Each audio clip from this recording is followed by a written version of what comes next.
Hello అమ్మా, ఆ, door lock చేసి ఉంది. ఎక్కడికి వెళ్ళావు? టైలర్ షాప్కి వచ్చాను. తాళం సెకండ్ ఫ్లోర్ ఆంటీకి ఇచ్చాను. సరే.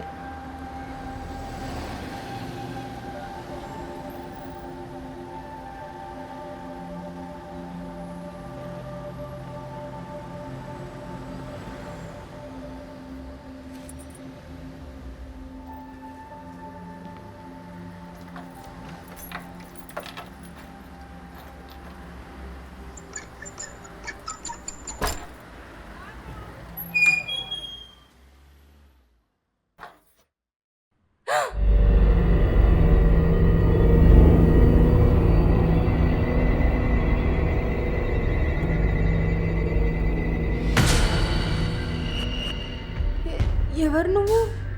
డోర్ లాక్ చేస్తుంది కదా, లోపలికి ఎలా వచ్చావు?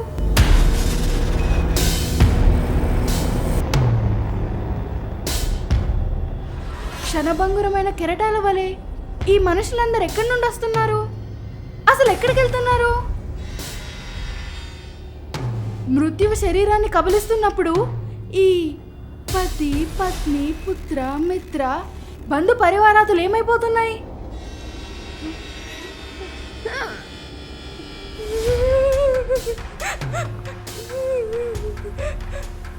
అప్పుడు నేను కూడా నీలాగే చాలా భయపడ్డాను. కానీ కానీ వాడు నా పీక వదలలేదు. ఇదిగో ఇలాగే ఇలాగే గట్టిగా నొక్కేశాడు, కనుక గట్టిగా పిసికేశాడు.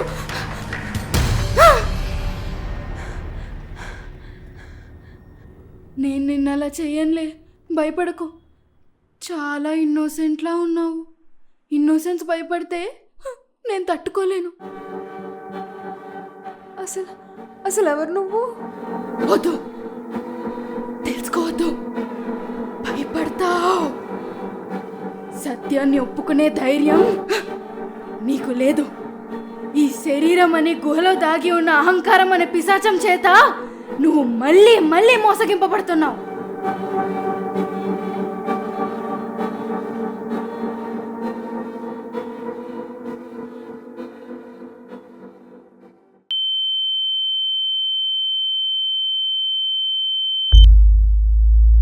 నేనిక్కడుండగా నువ్వు ఎలాంటి యాక్షన్స్ తీసుకున్నా రియాక్షన్స్ ఇలాగే ఉంటాయి. భయపడకు. ఐమ్ సారీ, నేనే భయపెట్టినట్టున్నాను. తప్పునాదే తప్పునాదే తప్పునాదే. అనేక మనోవృత్తి తరంగాలతో నిక్షిప్తమైన ఈ ఇంద్రియములను జయించు మానవులే కరువైన మానవలోకం ఇది.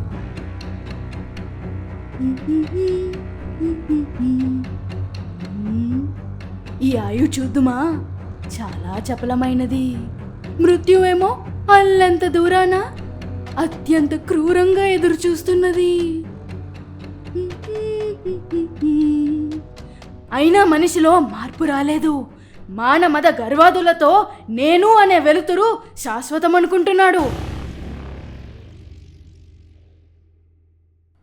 చీకటిని చిన్నది చేసి మాట్లాడతారు. వెలుగు రేఖలు చీకటిని ఛిద్రం చేశాయంటారు. అసలు చీకటే లేకపోతే వెలుతురికి విలువేముంది చెప్పు? వెలుతురు వచ్చిపోయేది, చీకటి ఎప్పుడూ ఉండేదే. వెలుగు పరిమాణం చాలా చిన్నది, కానీ చీకటి అనంతం, అఖండం. ఏమంటావు గీత? గీత?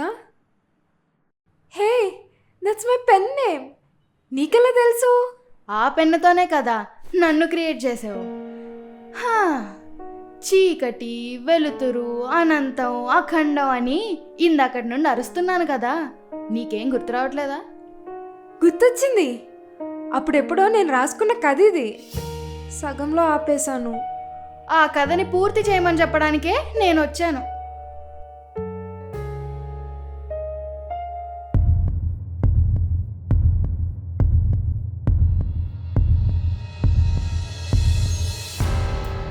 అసలు ఎవరు నువ్వు? ఇవన్నీ నీకెలా తెలుసు? కళ్ళు మూసుకుని ఆ కథను ఒక్కసారి గుర్తు తెచ్చుకో, నేనెవరో తెలుస్తుంది.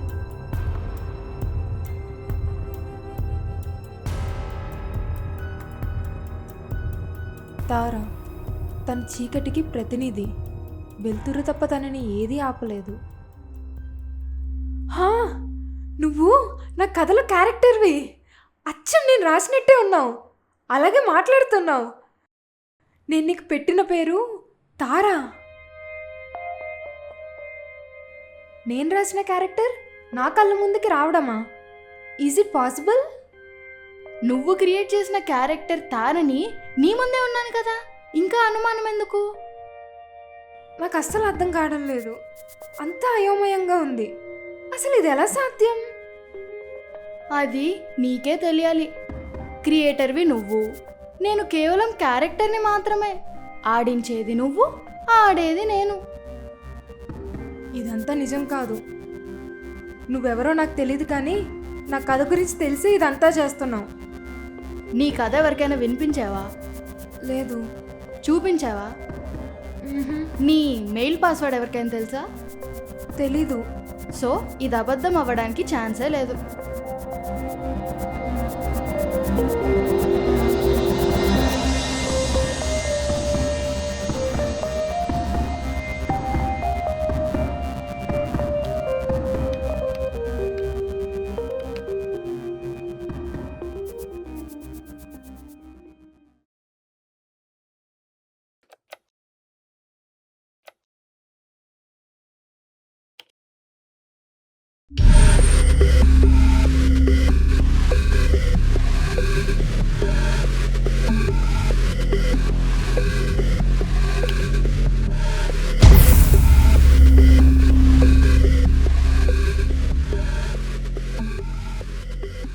నీ సందేహాలన్నీ తీరిపోయినట్టున్నాయి.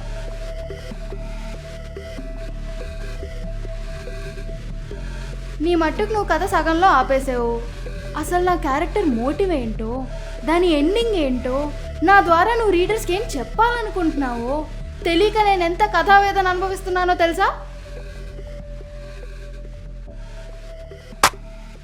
దయచేసి ఈ కథలో నా క్యారెక్టర్తో పాటు కథని కూడా తొందరగా ఫినిష్ చేయి ప్లీజ్.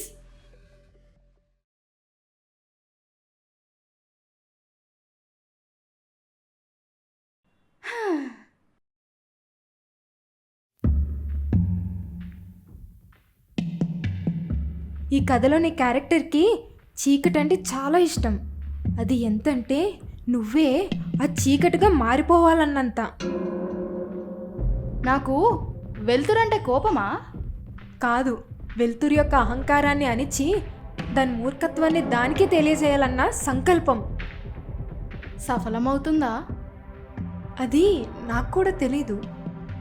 సృష్టిలో ఆ సృష్టినే మార్చిపోయే మార్పుని తీసుకురావాలంటే ఆ మార్పుని అంగీకరించే మార్పు కూడా ముఖ్యమే.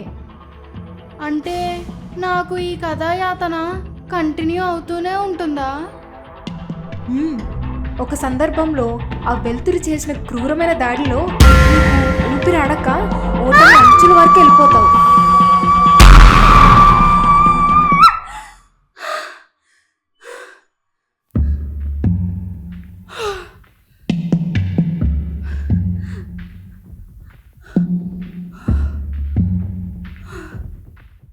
ఇది కళ.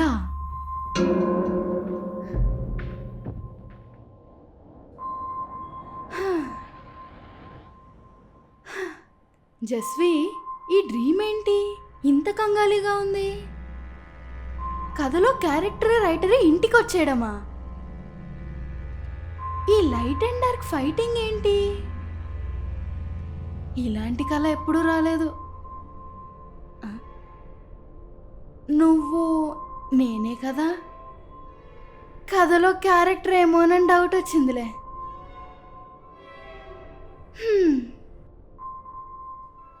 ఆ వెలుతురు నా మీద అటాక్ చేసేసరికి భయంతో మెలకు వచ్చేసింది. కథ క్లైమాక్స్ ఏంటో మాత్రం తెలియలేదు. సరే, బాయ్.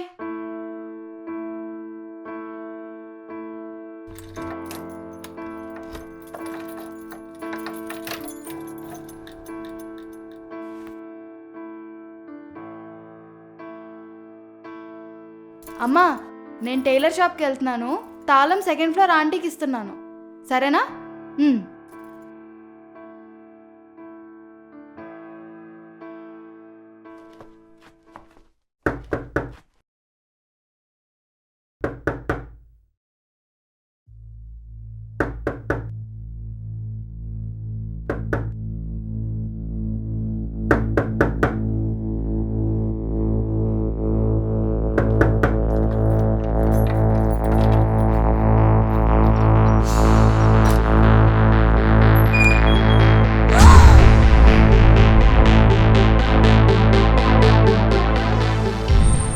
కథ కంప్లీట్ చేద్దామా?